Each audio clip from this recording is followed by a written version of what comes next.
हम्म, इसमें क्वेश्चन दिया गया है कि दिए गए कथनों में निम्न प्रश्नों के हल कीजिए। इसमें कुछ कथन दिए गए हैं। पहला कथन है एक परिवार में 6 सदस्य हैं, A B C D E और एफ। दूसरा कथन है सी एफ की बहन है। तीसरा कथन है बी ई के पति हैं। चौथा कथन है डी ए के पिता और एफ डी का पोता है। पांचवा कथन है परिवार में 2 पिता, 3 भाई और 1 माँ है। इसके लिए हम एक लाइन डायग्राम बनाते हैं। इसमें जो दिखा रखा है उसको लिखते हुए चलते हैं। इसमें दिखा रखा है सी एफ की बहन है।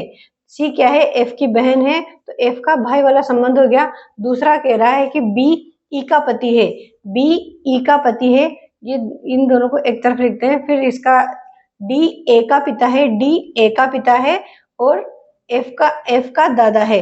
तो डी का ए और एफ से पिता बेटे का और पोते का संबंध हो गया। और दूसरा जो बी बचा है उसका भी डी से पुत्र का संबंध है। तो इसमें इस प्रकार से इस लाइन डायग्राम को बनाने के बाद हम इस क्वेश्चन को देखते हैं।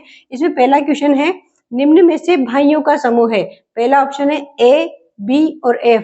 तो हम ए देखते हैं, तो ए बी आपस में भाई हैं, जबकि एफ क्या है? सी का भाई। तो ये तीनों ही भाई हैं। इसके बाद दूसरा ऑप्शन देखते हैं बी डी और एफ। तो बी और डी आपस में पिता और पुत्र हैं, तो यह ऑप्शन गलत होता है।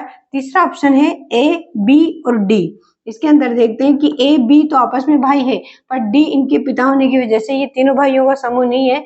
चौथा ऑप्शन है B F C. B F C में हम देखें तो एफ और बी तो भाइयों के समूह में है, पर सी इसमें बहन है। तो इसका ऑप्शन नंबर 1 करेक्ट आंसर है।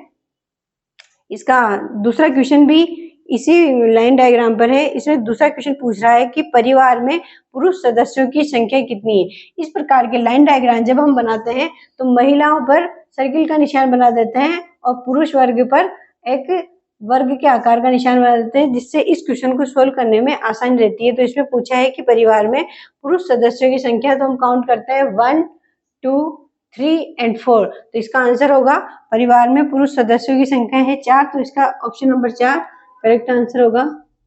ओके।